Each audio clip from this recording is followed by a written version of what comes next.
Thank you so much for being with us today. We invite you to share your names, your pronouns, your the city that you're in the chat. We would love to get to know each other. And yeah, so my name is Zitlali. I'm the founder of Zitlali Creative Consulting. We're a Chicago-based group of artists and creatives, and we work on different storytelling projects. And it's all about highlighting and bringing forth BIPOC creatives here in Chicago. We are honored to know more artists and creatives outside of Chicago. And so that's why we're here today, to learn from each other, to share with each other. And so today here to talk a little bit about, not a little bit, but a lot about our relationship to capitalism as artists and creatives. Many of us here are not only just creatives, but we're also activists, we're organizers. We are plugged into what's happening around us, and we'd like to make a difference. And so, our voices are important, and our art is important. And so, through conversation, I think we're going to be able to learn a lot and push each other and support each other through these moments. So thank you again. And yeah, so this is sponsored by Culture Fix and Ciklali Creative. Culture Fix is a global group of artists. And in a second, I will be putting some more information in the chat so you can learn about both of us, about both Culture Fix and Ciklali Creative Consulting. And yeah, I would like to pass it over to Nora, who is a founder actually of Culture Fix, and who's going to take us into our acknowledgements. Hi, my name is Nora. My pronouns are they, she. I am physically on land that belongs to the Tonga people in Los Angeles. And as we gather today, I just want to, we're here to talk about art. We're here to talk about capitalism, but there's so much happening in the world, no matter where we are, from genocide in Palestine to ICE kidnappings throughout the US to um, famine, which is a human created thing. And so, like, there's just so much going on. And so, we're here because the work that we do in community and the work that we hopefully do as artists and creatives is not just about us, but is about our place in the world. And that's really like the interdependent space that we come from. I know Zoom is annoying. It's 5 o'clock here in LA. It's 7 o'clock in Chicago. It's 8 o'clock. You're like tired. You want to nap. So please do whatever you need to do throughout this conversation today. If you feel like turning your cameras on, it helps us as panelists to see your faces. And I can tell, for me anyways, like if you're bored or if it's resonating or, but if you don't want to do that, the chat will be open throughout the conversation. So please, I know a lot of you hold knowledge and expertise of your own. So please like drop that in the chat. Tell us what you're thinking. Ask your questions.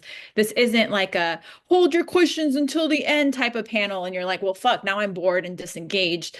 Throw it in the chat. Tell us, disagree with us. Like, let's have this conversation. And it's, oh, hello, Michael. So like, let's have this conversation. My only ask as you're here is like, my invitation is that you seek to understand and not agree. Sometimes like our first response is like, I disagree, and then we're ready to fight each other. And maybe you suspend that and just try to understand what different people are saying and coming from. Speak from your own experience and acknowledge the power that you hold, and also that others might hold, or the systems that they may be more impacted than you by. Um, yeah. Do folks need anything else in terms of like grounding or agreement, to feel good in the space before we jump in? Love that the chat is popping. Great. Lovely. And my other thing is I know we're all very Zoom savvy, but Zoom has these reactions. And if you feel inspired and you don't want to talk, or you don't want to type and you want to throw up some reactions in response to what we're saying, great. We love that too. Like Zitlali and Alissa are throwing hearts into the space. Thanks, Jess. And if I've mispronounced your name, please, I apologize. I'm just trying to like read and go fast. Also, personally, I know I talk hella fast. So this is a place of no judgment, no shame. If you need me to slow down, put it in the chat and I'll slow down. Closed captioning is enabled. So if you need that, please feel free to Do that for yourself. And if we use any language that is unfamiliar for you, also throw that in the chat and we will pause and define it. Because again, like we don't want to assume anyone's expertise or knowledge space. So ask the questions if you have it. And as my middle school teacher used to say, if you have a question, probably three other people have it too. So ask it for the community. Um, so without further ado, I'm going to introduce our moderator for the afternoon, evening, today, now. Um, I met Alissa on Twitter before it was a shit show, like 10, 12 years ago at this point. Alissa was running a Twitter chat called BizGals that was about doing business thoughtfully. And we connected because Culture Fix was also doing a Twitter chat.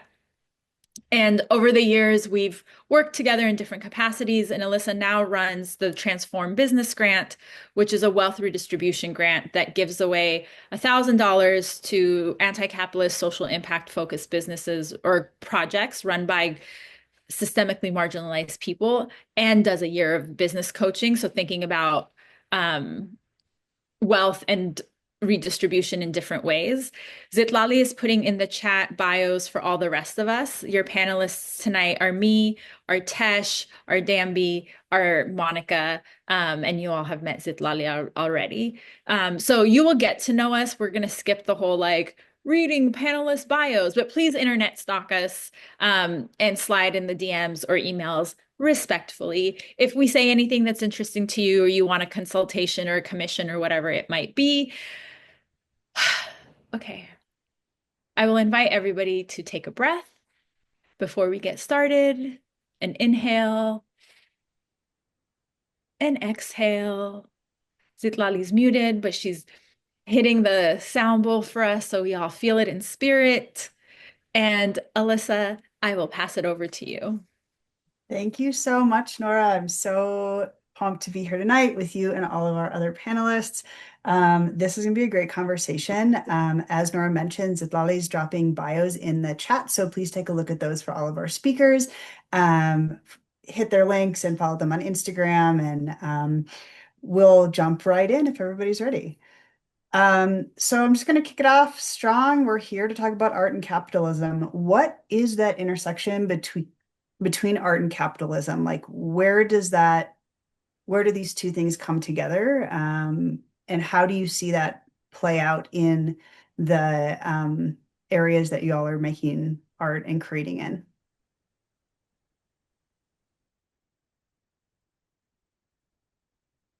We were so talkative I'm like, before. I see those wheels moving in I'm everybody's gonna heads. start. Yeah.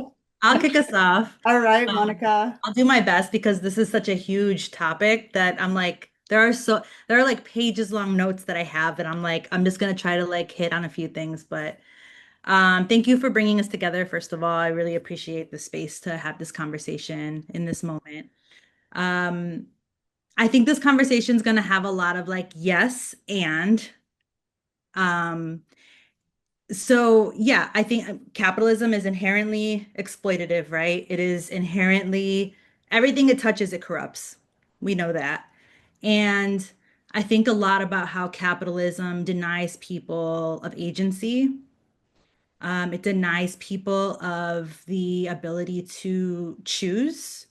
It gives us the illusion that we can choose, but in reality, it's like, when you think you're choosing a product over another product, and then surprise, it's like the same company owns it. Um, and it's inherently competitive, right? And so I think what that means for artists, right, is that there's this like embedded or like internalized capitalism to grow and to produce more and to constantly just like get bigger, right? And I think for movement artists in particular, or for artists who make art for social change or who make art in service, in direct service to movement orgs, there's that pressure still is there to produce more because there are so many issues to touch on and to bring attention to because of capitalism and because of white supremacy and because it's like this full circle thing, right? Um, and that's actually where I'm really grateful for Radical Emprints. They're an incredible artist, and they do this anti-capitalist love notes. And so there's if you don't know, there's like this anti-capitalist love note project that they do, and it says, "You are worth so much more than your productivity." And it's like such a good reminder as we are creating our work, right, as movement artists, to like pace ourselves and to not give in to that urge to produce more and to be everything to everyone all the time. And so yeah, I think that I'm jumping around a lot because I think that there's so much to talk about, but I think for me, what I hope we can do when we talk about art and capitalism is I want us to practice the futures that, are alternatives to the economic system that we're in right now. So like the solidarity economy, which I'm sure we'll talk about today, right? I'm like, shout out to like Art.coop and New Economy Coalition and like Nati Linares, who has taught me so much about the solidarity economy through her work. But how do we practice those futures right now while also making sure that we're paying artists a fair wage, right? Because as artists, we are laborers. And so, yeah, under these current conditions, I just want to make sure we're talking about that and like making sure that we are, yeah, paying artists fairly. Yeah, one of the things I think a lot about when we talk about the relationship between art and capitalism is that or capitalism or anti-capitalism, is that there is no inherent relationship between them. Art can be capitalistic and art can be anti-capitalistic. And sometimes the production of art can be anti-capitalistic, but its consumption is capitalistic, or vice versa. Or you have an artist who's anti-capitalist, but their art is capitalist, or it changes over time. And so I think one of the things that I often see is the like the boxing of like this is an anti-capitalist artist, and we don't question or explore the whole process. And that's one of the things that capitalism does, is it makes the production process invisible. And so for us as and we're using the term artist like really broadly, right? Like creatives in all kinds of ways, freelancers, entrepreneurs, like so many ways to think about that in this like world today. But it's to think about, what does it look like to make art anti-capitalist from beginning to end, including in its impact. And I think that's a whole other conversation that we'll get to, but like what makes art impactful in an anti-capitalist way? Because sometimes it's like a cute image and it says something, but like, is it really changing the world? Is it activist art? And is that the same thing? So these are a lot of the questions that come up for me a lot that we'll definitely, I know, dig into. Um, I think one thing that I think about specifically for me is this idea of rest being involved in my practice. So I am in a lot of ways disabled. And just this year, I was I had chemo, and so there was a lot of rest happening. I wasn't doing a lot in terms of work in general. And so because of that, a lot of what I had to rely on was community. But even before that, I did a lot of combating with myself and still do, let's be real. But like, I do a lot of combating with um, productivity. And that's one thing that capitalism makes you do is, how productive am I? How much more can I do? Am I doing enough? And you're always trying to churn something out in order to even be perceived as productive or perceived as doing enough. And I think that it's really important to, when you're starting that, when you're starting a piece or laboring to do anything, that you start with rest first. Because like first of all, you're gonna have a better product. It's not gonna be like churned out. I mean, we've all done it. It's like you have an overnighter, or you got to do something in 24 hours, or you're really, really procrastinating. You're like, oh my God, that's due tomorrow. So like we've all done that, but like there is inherently something better about fighting against and combating against capitalism when you are putting rest into your practice, and mindfulness and taking your time. And it's like you don't have to be at your computer, for 5 hours. You can take breaks in between. You can talk to a friend. You can watch a show for an hour. You can go for a walk. And you're building in those moments of like anti-capitalism, so that you're able to think clearer and be a better artist and be a better person, and to your friends, your family, community, etc. Because there's I mean there's money. Everybody needs money. We're in the system, unfortunately, but you have to also bake into all of the things that you're doing the process of ease, so that you don't feel compounded by and slapped down by the system. Because after you get the money, you have to do something with it, which is shelter, which is food, which is all of the necessities that you need. So you want to be able to enjoy that at some point. So, yeah, that's something that I think about when I think about anti-capitalism, because while we're in the system, we have to find other ways to, kind of push against that, so that it's less about like, how do I fight the system in a structured way, and more about embodying what we want to see when it comes to an art practice. Like back in the, 1800s or whatever, like people were painting and it took them years to finish a painting. And for us now, it's like quick turnover time. So that's something that I think about a lot. Can I yes and this just a little bit, Tesh? Because part of what comes up for me when I hear the like rest and yes, we should rest. Yes, we should. But I think sometimes it like it gives me not okay, I'm trying to say this thoughtfully. But like if like what is anti-capitalism? It is about shifting systems.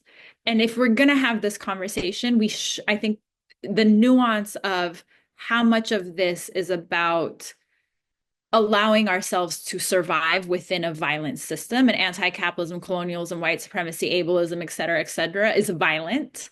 So how much of this is about our like personal survival within this shithole?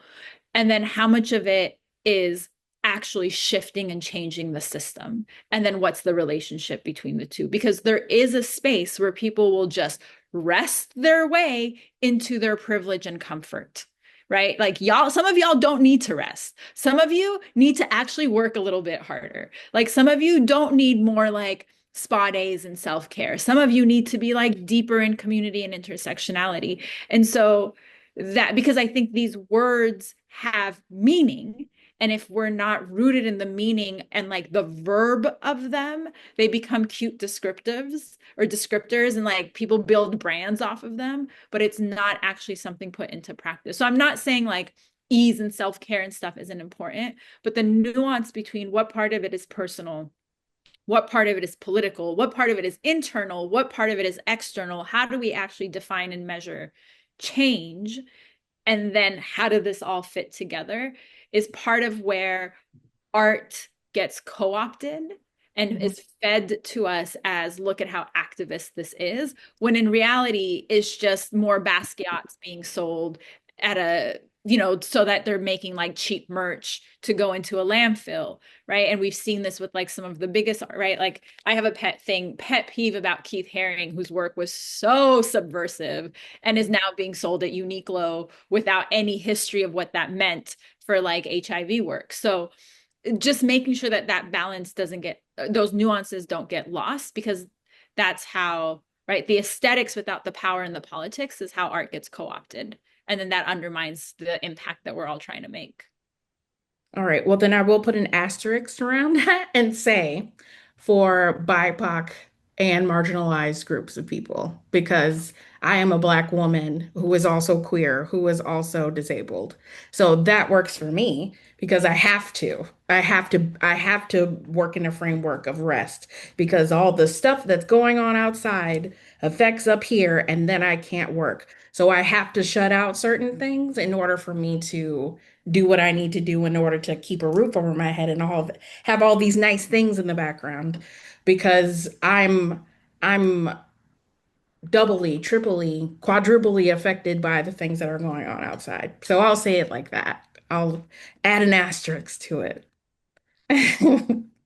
I want to bring in a question from Candace in the chat who asked, how can we shift when we're always in survival? And how do we do this?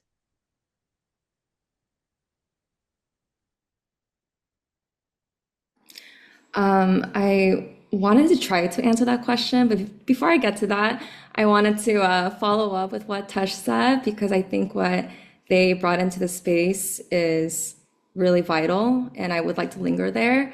What I'm hearing is that protecting slowness, rest, dare I say, boredom, which like can be really scary for us creatives and artists. Like that's not just political, that's part of reclaiming our nervous system. And I say this especially after reading this one book called Dopamine Nation.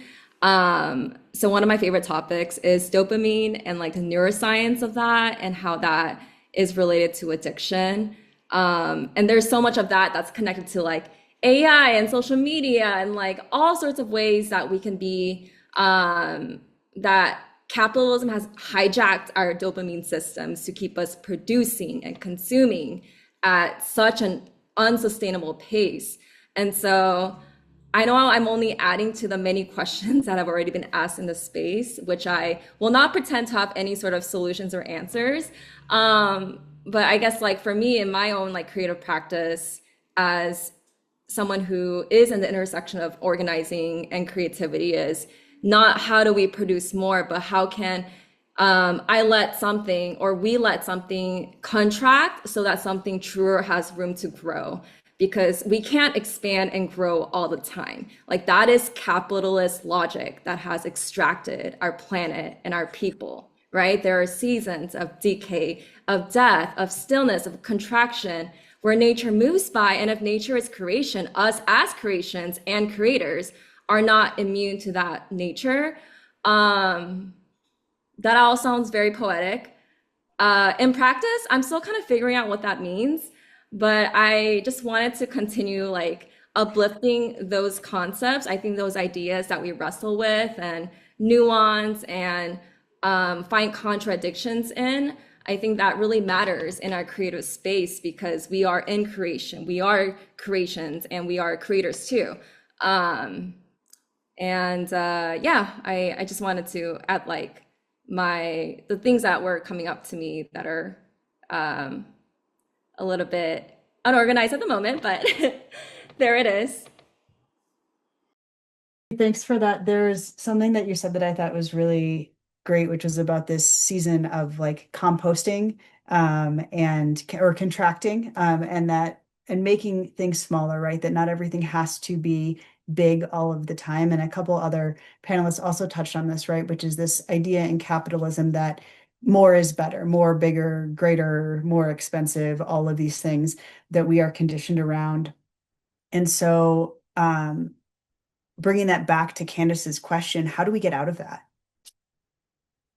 I have two thoughts around this. And one was what Danbee brought up in terms of like our nervous systems. And one of the things that art is really good at is bypassing like our logic and our brains and hitting the nervous system. So art as a tool for like dissipation, art as a tool for movement, for nervous system calming, for like hitting us in our feels, right? When you're going through a breakup and you want to listen to the sad song and like, why are you crying? Because you can relate to Boyz II Men waiting for the water to run dry or whatever.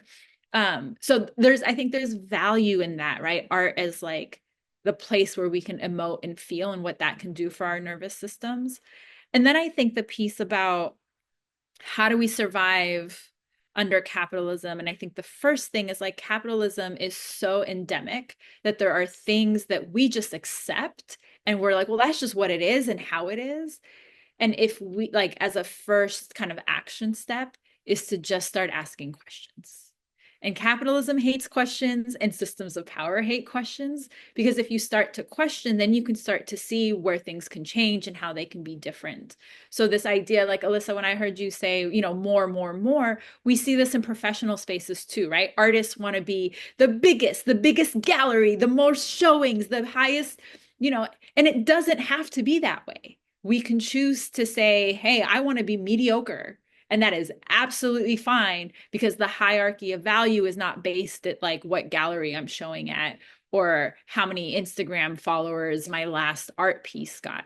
And so asking the question so that we can start to see where our thinking has become conditioned and colonized by these things so that we can make different choices and build both personal practice, creative practice, business practice, political practice that's rooted in asking questions and making conscious decisions rather than this is the hegemony that we've always been raised in. It's not the answer to like, how do we survive when there's no healthcare, there's no groceries, and that's real. And that's where I'm like, well, that's when we fight the system and have a general strike and do all the other stuff. But art, I think, also then gives us a place to make those things real and possible. Whereas before it's so easy for people to say like, oh, that can never happen. Well, but I read about it in a book and it worked. Or I saw it in a movie and that's how they did it. So why can't we? And so it gives us a framework that maybe isn't the whole answer, but it is part of the answer. Just the comments. Yes to bringing back bringing back mediocre at your job. Evan says a community I'm in calls it C work, like C grade, just like pass. Which like who told you? I mean, but for real, right? Who told you had to be an A student so that you could get the 4-point plus GPA to go to the best school so you could get the best job so you can make the most money? No one said live a great life, make good friends, pass with C's, do what you want to do, find your art, explore your passion, invest in your neighborhood, right? Like these things get so ingrained in us from such an early age. Yeah, to your point, Nora, I definitely have broken down a lot of that. I'm definitely one of the kids that was like, you know, a pleasure to have in class kid, and made had all A's and all that other stuff, and then got to high school and it got a little harder because I wasn't like being super cute and had to actually work. And then got to college and made like I was in art school, so I don't know, did that matter? But like I made like C's and stuff and was just coasting to get my degree. And then I got out of college and moved to here to Chicago and I did the whole thing. I excelled and went climbed my way up to the ladder and got to the top, got to be like a graphic designer, a head graphic designer somewhere. And then I was like, "Oh my God, I hate this," because I wasn't in touch with any of the things that I loved about art anymore. And so I was doing all of the graphic design stuff and got the big job. And then, I was working at Whole Foods and got fired from Whole Foods for a really stupid reason. And then I said, I never want to work in corporate again because they don't understand me. I don't understand them. And they don't give me the actual kind of freedom that I need. And so I had to take a step back because it was really not only capitalism, but my mother who was like just trying to fortify me and give me something to like, well, you need to go and get a good job, get a good education in order to make it, which is what we're told all the time. But making it means so much, means something so different to me now. Making it means having good friends, having a roof over my head, having food in my belly, having a vibrant community, and also really enjoying what I do. And I really do enjoy what I do. Like, I think about my life 10 years ago, and I was not having a good time. And so now I am really invested in the work that I do with whether it's an individual or whether it's a nonprofit. The people that I work with, they understand me. They're not like, where's the thing? They're just like, oh, you're gonna do the thing. Well, here's the money to do the thing and go do that. And then it's due this time. And we'll follow up with you. And it's just like it's such an easeful thing, only because I'm understanding now that I don't have to keep climbing in order to get whatever it is that I'm happy right where I am. If I never had to move, if I never had to do anything else, I never had to have any more money, I would be totally fine because I am totally fine. I'm comfortable.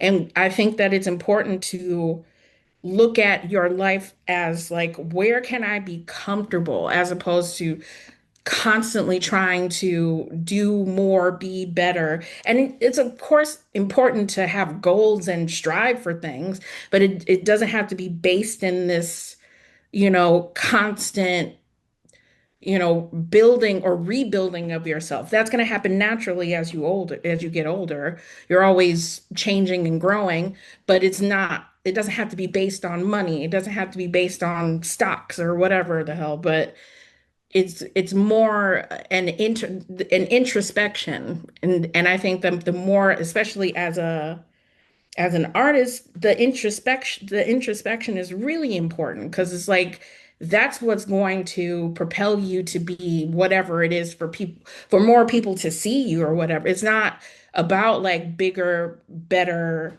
louder. It's about what you see in yourself in order to make you a better artist.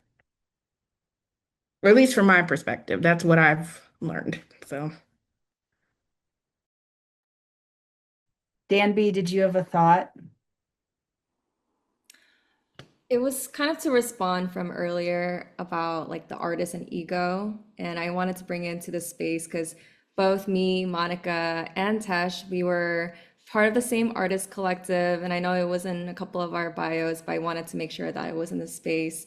And yeah, I think like my journey through that collective, it wasn't about, right, like individual creative expression, me as the artist, my artist ego for the performance of protest aesthetics, right? It was about what organizers could use door to door, what organizers could we pace and have an icon to rally around. And I think like as an inspiration from my time in that collective, which was based in Chicago, the question that I came away and that I continue to ask is, can this art, this creative expression do organizing without me in the room? Because the role of the artist is to listen and to translate. And I think like the way that I have interacted with art that's also part of protest and resistance, like it travels, it enables action, and it doesn't even have to be beautiful in the way that we're conditioned in our capitalist society to value beauty, because sometimes the most effective verbal expression is the one that's easy to photocopy, easy to remix, pass around, accessible, right? I think there's a lot of ways that visual artists, creatives can like gatekeep certain aesthetics to, a certain category of people that renders it inaccessible. But yeah, I know I'm bringing like a lot of different angles into it, but I just wanted to like shout out Monica and Tesh for just being in the same room because yeah, there was such a rich legacy that came from that collective and the impact it made around cultural organizing, what it means to gather with artists and activists in the same room, what it means to tell stories of radical resistance when there's such like violence against our people. Mm. I'm so glad you brought that up, Danbee, because I've been thinking about For the People Artists Collective throughout this conversation and how much we really in our work we really focused on process at like process over product, and not even that process is just as important as the product, but that process is more important than the product. Like the process of the relationships that we're building with organizers on the ground, the relationships that, or the embodiment of knowing that like, yes, we are artists and we are creating these visuals for movement work, but we're also that doesn't absolve us of the work that we need to do to undo these harmful systems as well, right? And so I think in that collective, in that work, we really explored what does it mean when we break those silos between artists and organizers. You know, like a lot of us felt that, you know, our art wasn't taken seriously in organizing spaces, or vice versa, that like as organizers our art wasn't, or like I'm flipping it around, but you know what I mean, there was the silos. And so I think that we were just really exploring that, and I learned so much from everybody in that collective about what that looks like and what that means. And yeah, I just keep coming back to process still, and I'm thinking a lot about what does it mean to it's ingrained in us and in a lot of people that we make art for pleasure, right? Or that we make art for fun because it's like something we like to do, right? And so then sometimes what that means is that then what we produce isn't valued, right? And in terms of like they're like, oh, well, we'll pay you, we'll give you exposure, right? But you know, exposure doesn't pay the bills, right? And it's like, how do we make the case that art is labor, and art is in the what we are giving to, you know, our movements is valuable and is integral and is something that cannot be an afterthought in our movement work. It cannot be you know, something that is just like called on us at the last minute, right? And I think that I think about that a lot, and there's so much work to be done around that. Sorry, my cat is also distracting me because he's meowing a lot at me right now. Maybe he agrees with what I'm saying.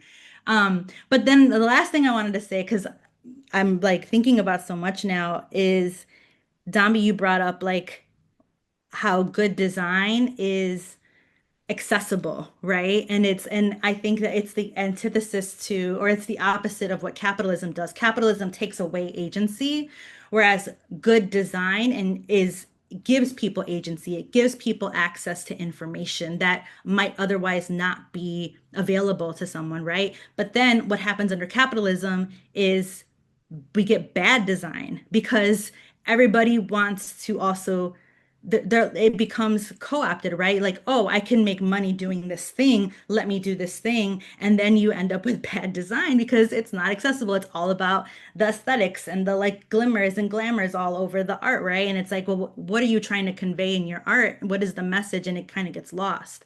So I think a lot about that as well. um and I had one more thought, but I lost it, so I'm going to stop there. There's a question in the chat that relates to this and also relates to the question that was coming up for me as well, which is about how do you activate people through communities and art, and then what's that space between art as awareness and art as activism. The question that Julia asked was, how do you promote your work and your worth as an artist in a way that is authentic and builds that connection, especially being a culture where people increasingly devalue art and artists? Julia says they feel that there's a lot of advice online in regards to putting yourself out there, but it's pushing all of these capitalist marketing tactics. So how do you do that really like in a meaningful way? I think part of this is that we don't, like Julia's question to me is making individual what's actually a systemic problem. And the systemic problem is that what Monica was saying, we don't value art. It's an afterthought. We don't see, and part of why we don't value art is because it's like capitalism wants what's cheapest and most efficient, which isn't always what's best. And so if one of the opposites of capitalism is relationships, relationships take time and there isn't an immediate payoff. And like even thinking about this, Zitlali and I have known each other for a couple of years. We've met and put time and effort, and we started and we stopped, and then we reached out to these people. Like for us to come and do this like 1 hour event has taken so much relationship building. But we're here because, for all the reasons, and it's valuable and it's beautiful, but like there's no financial, you know what I'm saying? So it's a messy way of saying part of the cultural work that needs to be done in the same way that we shift our thinking around accessibility, around justice, whatever, is also that we change our thinking around art as something that's foundational for our survival and foundational for like building thriving communities rather than something that's an afterthought, and pushing back against the right. Even like when we talk about STEM, science is fucking creative. You like make a hypothesis and then you try it out and you do these things, but we value that because the financial output is clear, and we don't call it art, we call it STEAM. So all these ways that like these things get kind of codified in our country and our cultural consciousness, and then we're like, well, you're just the artist, you doodle, so just come doodle something for me. And so thinking about like how art shows up and what we recognize as art versus what we recognize as like art, you know what I mean? Like passive. Then that changes when we're marketing ourselves, because then you no longer will have to promote the value of your work. Then all you have to do is build the relationships and the connections to people. Because why are you making your art? To answer your question, Julia, a little bit is like, why are you making your art? Are you making it to sell it?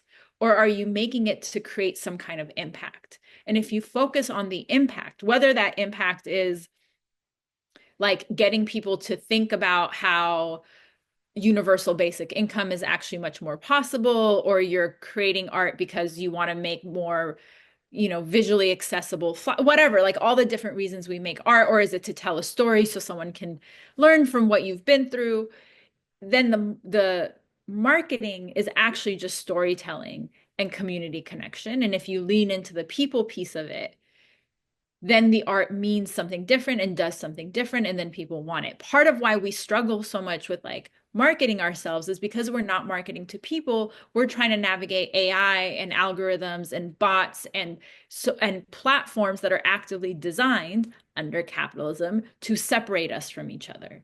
So these platforms that we're using to market ourselves don't exist to support us. So we're like, it's like going up in an escalator that's going down, and we're just trying to like climb up. And so I don't know that that answers the question really, but to pinpoint that the problem is not that like, oh, I don't want to put myself out there. None of us like social media.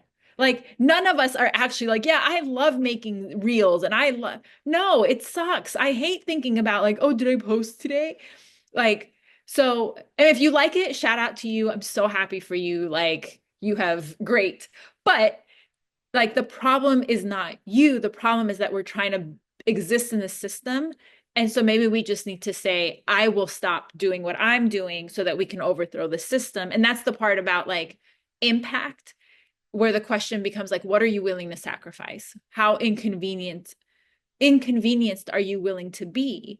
And what are you willing to give up so that we make a little sacrifice to make a greater change that will benefit all of us? And that's also part of the thinking that's hard to do when you're in survival mode. So more complications, less answers. Other thoughts on that intersection? I think for myself, I've definitely tried to move away from worrying about the algorithm, because the algorithm is not worried about me. So when I post something, I'm posting because the community that I have already is the one that is interested in what it is that I'm doing. And if they want to share it, if they want to comment under it, if they want to do whatever, it's up to them. I'm not asking them to do that. Um, it's because, I've already built that community.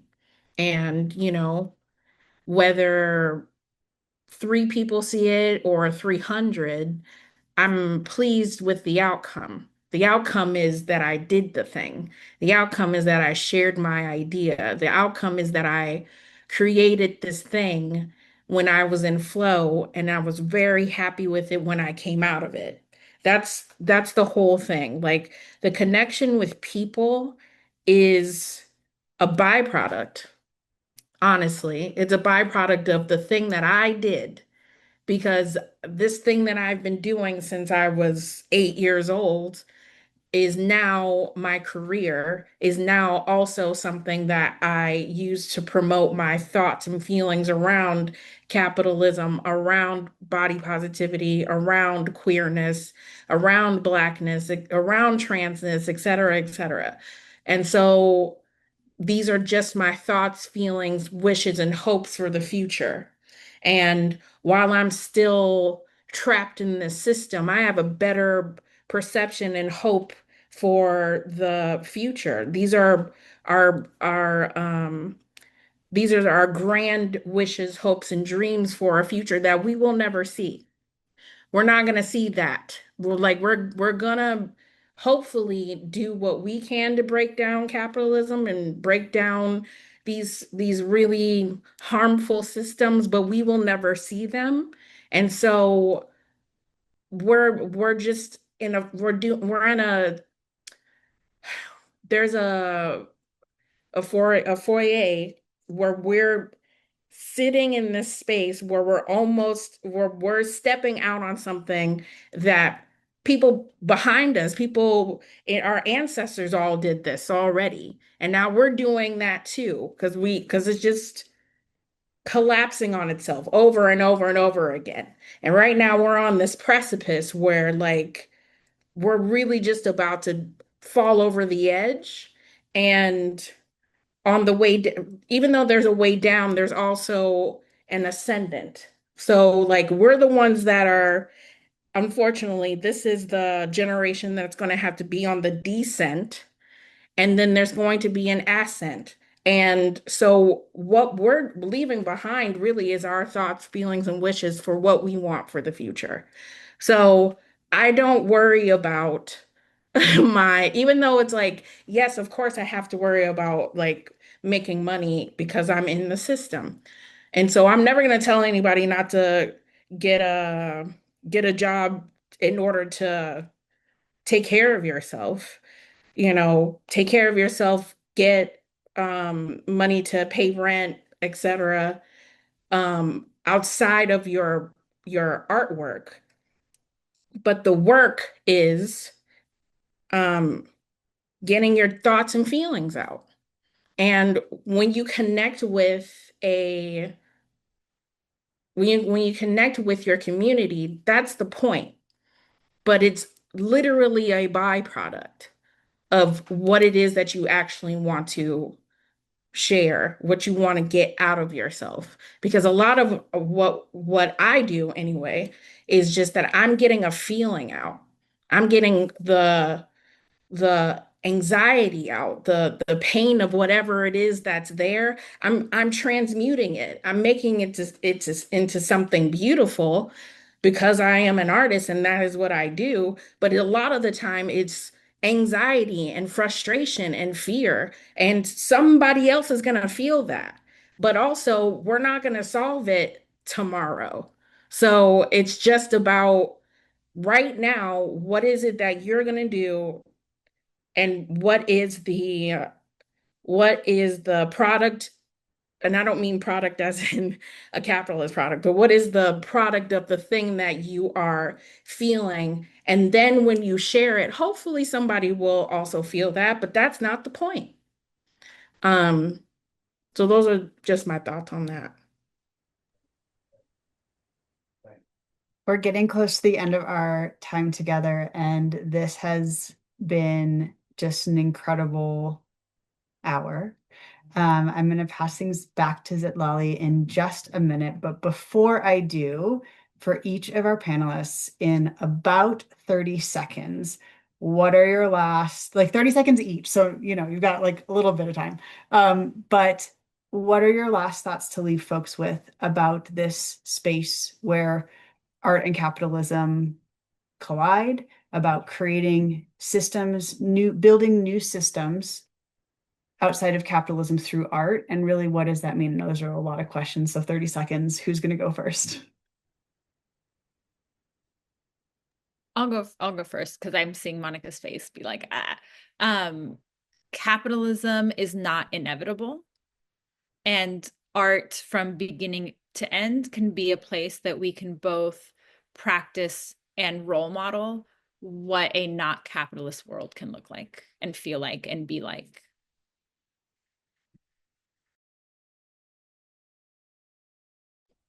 Thank you, Nora.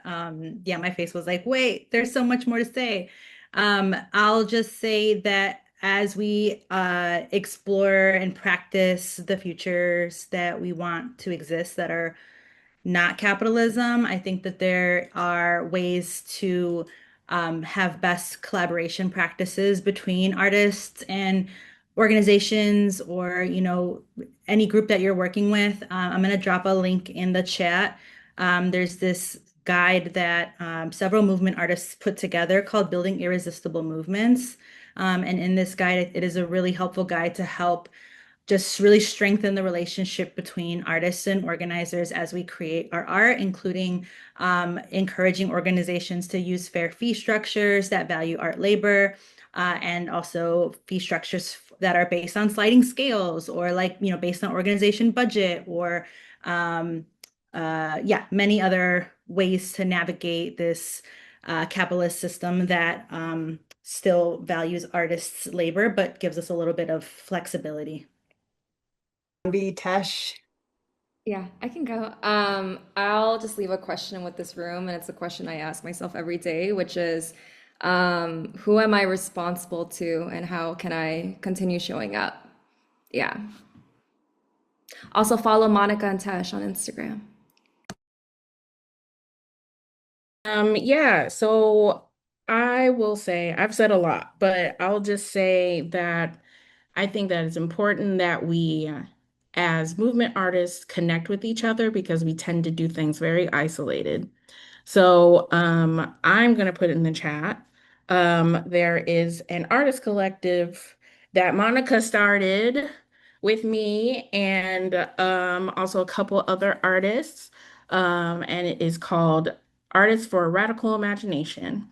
And yeah, and it's literally just a forum for everybody to come and ask questions and, navigate things, especially if you're new to things, new to like how to be a movement artist.